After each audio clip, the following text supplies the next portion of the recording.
xì bài chất bài xì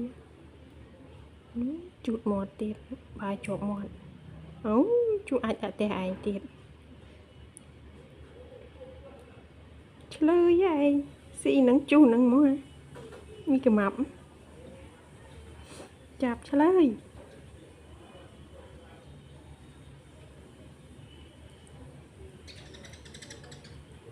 xì tè ai chú tè ai tiệt giờ mình chạp cái mập đi